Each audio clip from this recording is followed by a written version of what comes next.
और अब रुख कर लेते हैं उस खबर की जिसको लेकर सियासत होनी तो नहीं चाहिए मगर हो रही है। जी हां, हम बात कर रहे हैं 26/11 के मुंबई हमले के मास्टरमाइंड तहव्वुर राणा के भारत प्रत्यर्पण की। 17 साल बाद भारत लाए गए आतंकी तहव्वुर राणा को लेकर कांग्रेस पार्टी अपनी पीठ थपथपा रही है। कांग्रेस ने बीती रात अपने एक्स हैंडल पर पोस्ट कर कहा कि पहल उस समय की है जब कांग्रेस सरकार के समय से शुरू हुई, जो अब जाकर सफल हुई है। कांग्रेस के इस दावे पर बीजेपी की तरफ से तीखा पलटवार भी आया है। क्या है मामला, देखिए रिपोर्ट। कमर और पैर में बेड़ियां, हाथों में हथकड़ियां, चेहरे पर सफेद दाढ़ी, आंखों पर चश्मा और बदन पर भूरा दबादा। ये देश का वही गुनहगार है जिसने भारत की आर्थिक राजधानी को आतंक के बारूद से ठर्रा दिया था। ये वही गुनहगार है जिसने पाकिस्तानी आतंकी कसाब के साथ मिलकर ऐसा खूनी खेल खेला था कि मुंबई का समंदर बेगुनाहों के खून से लाल हो गया था। लेकिन अब इस गुनहगार तहव्वुर राणा को मोदी सरकार अपनी कूटनीति के दम पर अमेरिका से भारत खींच लाई है। अब इसके गुनाहों का पूरा हिसाब होने वाला है।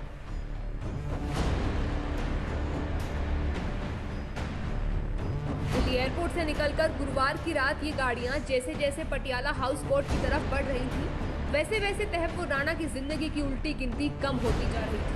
उसके गुनाहों का हिसाब यहाँ भारत में इंतजार कर रहा था, लेकिन उसके गुनाहों के हिसाब से पहले कई ऐसे सवाल हैं जिनके जवाब भी यही देंगे। इसलिए तहव्वुर राणा को पूछताछ के लिए फिलहाल एनआईए की हिरासत में दे दिया गया है। भारत लाने के बाद राणा को एनआईए की स्पेशल कोर्ट में पेश किया गया था, जहां से उसे 18 दिन की रिमांड पर एनआईए के हवाले कर दिया गया है। अब 18 दिनों तक तहव्वुर राणा से एनआईए के अधिकारी पूछताछ करेंगे। करीब 16 साल बाद तहव्वुर राणा को भारत लाकर मोदी सरकार ने जो काम किया है, उसका डंका फिलहाल पूरी दुनिया में बज रहा है। इजरायल जैसा देश आतंकवाद को कटघरे में खड़ा करने के लिए जब मोदी सरकार को धन्यवाद दे रहे हैं, हर भारतीय का सीना गर्व से चौड़ा हो गया है। मुंबई हमलों में जिन्होंने अपनों को खोया, उन्हें न्याय मिलने की आस जगी है। तो ठीक इसी वक्त कांग्रेस पार्टी तहव्वुर राणा के भारत वापस लाने के क्रेडिट पर उतर आई है और देश में नई सियासत की नींव रखती है। ये भी याद है कि यूपीए के दौरान में एनआईए का गठन हुआ। उससे पहले एनआईए थी नहीं, नेशनल इन्वेस्टिगेटिंग एजेंसी। चाहे आपको मालूम है कि सीबीआई सब देखती थी, लेकिन ऐसे हादसे और ऐसे हादसों के लिए एक नया कानून चाहिए था।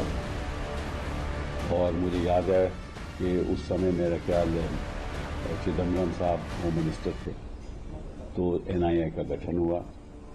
यदि कांग्रेस ने जो बेसिक जो कार्य है वो कांग्रेस सरकार ने किया था, यूपीए सरकार ने किया था, तब वो आज आ पाए। वैसे 11 साल हो गए इनको, है ना। उस समय हम लोगों ने जो काम किया वही आधार बना और वो आज इस देश के एनआईए के कब्जे में है। कांग्रेस के एक नेता एनआईए के गठन का क्रेडिट ले रहे हैं तो दूसरे पार्टी के प्रयासों का। हालांकि ये ऐसा मुद्दा है जिस पर कांग्रेस न तो सरकार की खुलकर आलोचना कर पा रही है और विपक्ष होने के नाते सरकार की पीठ थपथपाने का तो कोसों दूर का सवाल है।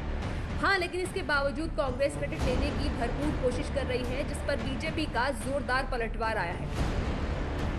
मैं इनको यही कहना चाहता हूँ, ये दिग्विजय सिंह जी ने कहा था पाकिस्तान के हाथ 26/11 में नहीं है। इन लोगों ने पाकिस्तान को क्लीन चिट दिया था,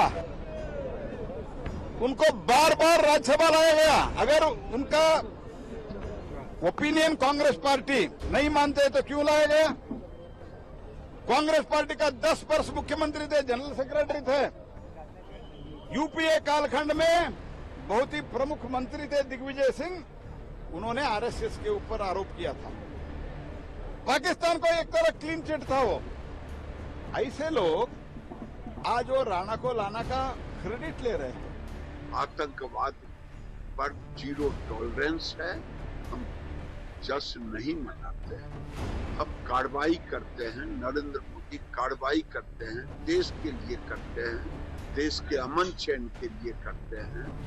ये कांग्रेस पार्टी और कांग्रेस पार्टी को चाहने वाले लोग वो बर्दाश्त नहीं हो रहा है कि मोदी आतंकवाद पर नकेल कर सके।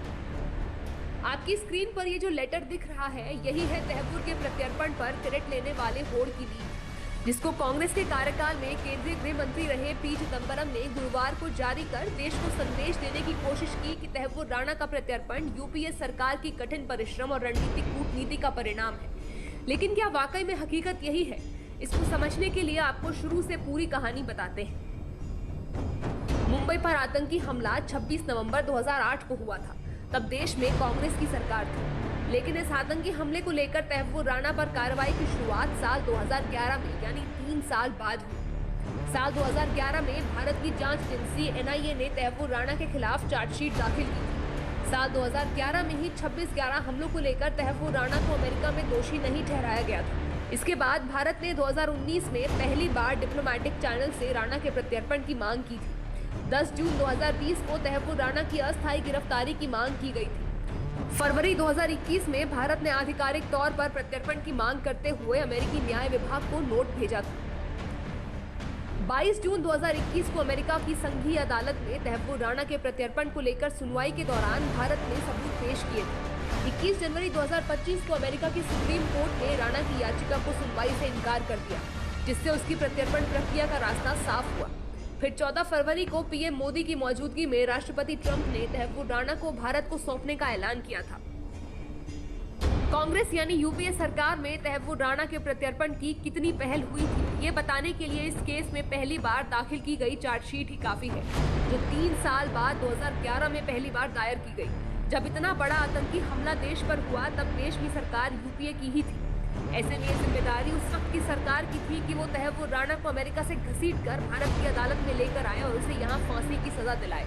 लेकिन हकीकत ये है कि उस वक्त की कांग्रेस सरकार में तहव्वुर राणा के प्रत्यर्पण के लिए एक डिप्लोमेटिक नोट तक जारी नहीं हुआ। तो निश्चित तौर से NIA उन तमाम भी राज का पर्दाफाश करेगी कि क्या मुंबई के उस बड़े, जिस तरह से कसाब सहित 9 लोग आए थे और 4 दिन में जिस तरह से आतंकवाद की घटनाएं हुई थी, तो उनमें वहाँ के लश्कर-ए-तोयबा का किनका हाथ है, ISI या वहाँ की सरकार या वहाँ की आर्मी।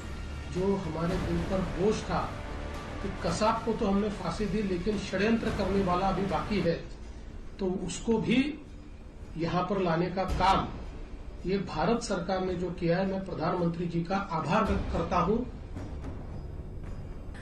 तहव्वुर राणा के प्रत्यर्पण के लिए उस वक्त की कांग्रेस सरकार का क्या रवैया था, इस बात को अमेरिका के पूर्व राष्ट्रपति बराक ओबामा ने भी महसूस किया था। उन्होंने अपनी एक किताब अ प्रॉमिस्ड लैंड में इसका जिक्र भी किया।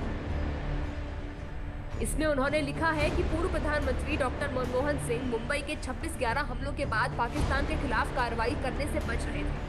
वो डॉक्टर मनमोहन इस बात को लेकर चिंतित थे कि इससे देश में मुस्लिम विरोधी भावना बढ़ रही है। ऐसे में इससे बीजेपी को फायदा हो सकता है। सोचिए, जब हमें दुश्मनों से बदला लेना था, तब भी हम हिंदू मुसलमान की राजनीति में उलझे हुए थे।